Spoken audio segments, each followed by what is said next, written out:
Ça fait Dimer Belrith, professeur à l'ENIT, ingénieur filière langue ENIT en génie électrique, docteur d'État et sciences physiques de la faculté des sciences.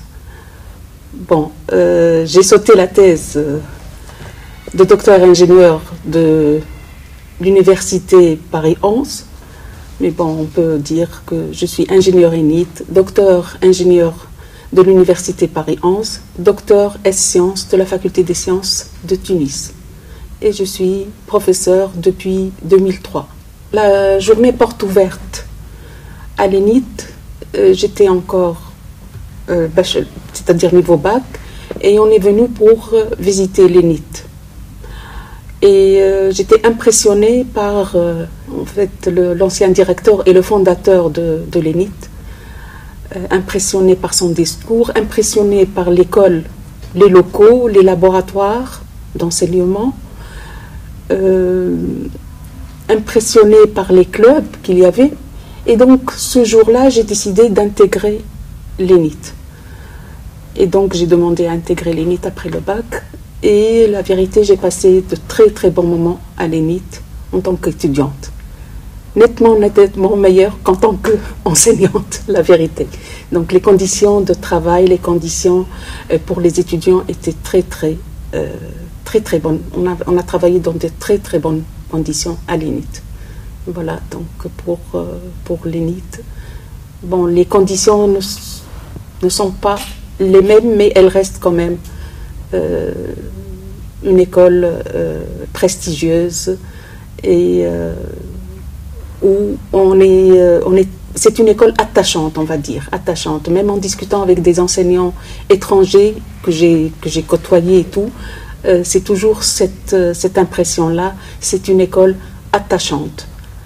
À l'ENIT en général, au début, il n'y avait pas beaucoup de filles étudiantes, il n'y avait pas beaucoup. Elles ne représentaient peut-être pas 10%, hein, je ne pense pas. Enfin, il faut revenir aux statistiques. Donc, il n'y avait pas beaucoup de filles. C'était assez courageux de faire une carrière d'ingénieur à mon époque. Les gens se demandaient pourquoi j'intégrais une école d'ingénieur. Je pouvais faire médecine ou autre chose. Et pourtant, j'avais décidé d'intégrer et de faire une carrière d'ingénieur. Et je ne pensais même pas faire une carrière d'enseignante. Je voulais être ingénieur. C'est après que j'ai changé et j'ai terminé, j'ai intégré en tant qu'enseignante l'ENIT. Donc très très peu de filles venaient pour l'ENIT. Et puis bon, actuellement il y a plus de filles, mais en fait c'est un peu le système d'orientation qui les oblige à être dans les écoles d'ingénieurs. Dans le temps, il n'y avait pas ce système d'orientation. On choisissait plus ou moins, on était plus ou moins libre de... Bien sûr, il y a un score à avoir et tout, mais on avait beaucoup plus de choix pour les filières à intégrer après le bac. Donc le laboratoire, c'est l'un des plus récents laboratoires de l'ENIT. Il a été créé en 2016. Et donc une équipe du laboratoire de Syscom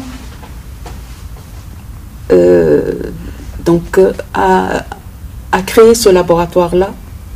Et donc, nous sommes une cinquantaine de chercheurs. Et donc, risque veut dire robotique, informatique et système complexe. Donc, c'est un peu une multidisciplinarité dans les nouvelles technologies. Donc, l'informatique c'est la base, avec des applications robotiques, des applications en télécommunication. Donc ça, c'est les deux applications phares. Mais on travaille beaucoup sur la cryptographie. Donc les systèmes complexes pour la cryptographie. Mais aussi d'autres applications, surtout dans les nouveaux, maintenant des nouvelles applications au niveau du cloud computing, de l'IoT, etc. Donc voilà les axes un tout petit peu sur lesquels on travaille. Mais c'est un laboratoire très très récent et donc assez dynamique, on va dire, au niveau publication et tout. On est nous avons des publications assez de haut niveau et nombreuses aussi par rapport au nombre de l'équipe. Et nous essayons maintenant surtout de travailler sur des projets, des appels à projets nationaux et internationaux. Donc, et d'essayer de voir des applications industrielles. Donc notre laboratoire a beaucoup de collaborations à l'étranger, plusieurs collaborations. Nous avons des collaborations en France, bien entendu, avec plusieurs universités. Supélec, l'université de Nantes, l'université de Valenciennes, l'université de Versailles, et j'en oublie. Aux États-Unis, avec l'université de Chicago, en Espagne, nous avons 2 universités, bon, j'ai oublié les noms. Nous avons aussi l'université Coast en Arabie Saoudite. Nous essayons d'établir maintenant des relations avec l'Afrique du Sud. Donc, c'est un laboratoire jeune mais très dynamique. Nous essayons d'aller vers la mise en œuvre pratique de nos travaux de recherche et nous essayons de travailler sur des projets nationaux, internationaux, pour trouver des financements. Les financements sont limités maintenant pour les laboratoires de recherche et donc à nous de trouver d'autres financements. Et bien entendu, il faut aussi collaborer avec l'industrie et essayer d'établir d'étroites relations pour donc des applications concrètes et pour la valorisation des résultats de recherche. Nous avons actuellement une collaboration avec Tunisie Télécom, donc pour pouvoir travailler dans le domaine du cloud, du big data, de l'IoT. Donc nous essayons de collaborer avec eux pour des applications dans le domaine de la santé. Voilà, donc, donc ça c'est notre première action industrielle. Mais nous essayons actuellement de trouver d'autres collaborations, surtout les jeunes entreprises, on va dire. On va essayer de travailler avec... Nous avons des idées actuellement, mais qui n'ont pas été encore concrétisées. Il faut qu'ils continuent avec la même synergie et essayer... ما يعرفوش سؤال هما دونك فهمنا شنو هو. اي صحيح كلامك نسيت هذيك الغمارك عندك الحق.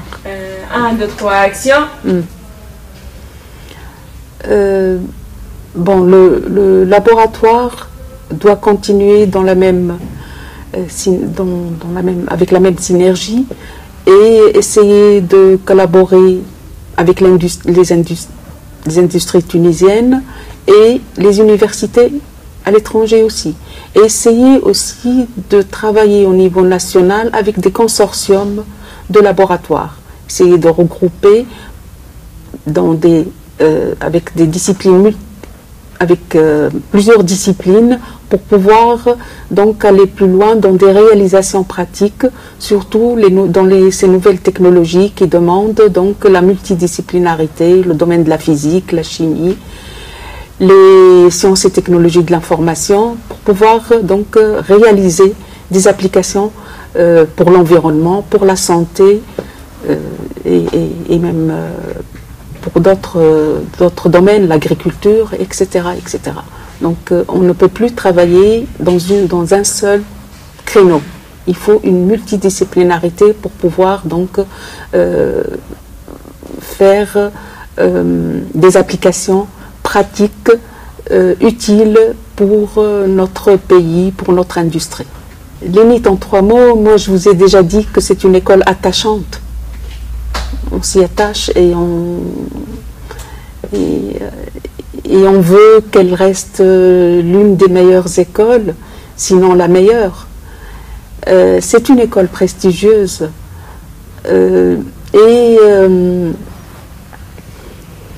c'est une école où il fait bon vivre, on va dire, pour les enseignants et pour les étudiants. Bien que par rapport à la période que j'ai vécue en tant qu'étudiante, je pense que la situation était nettement meilleure. C'est peut-être ça, c'est peut-être un rêve, parce qu'on a toujours, on se dit toujours On a toujours idéalisé le passé, mais moi c'est un peu ce que j'ai vécu, et je pense que elle continue à être une des meilleures écoles, sinon la meilleure. J'ai pas d'image précise, mais pour moi l'INIT c'est ma deuxième maison, hein. C'est presque la continuité de ma maison, de mon foyer, donc c'est ma famille.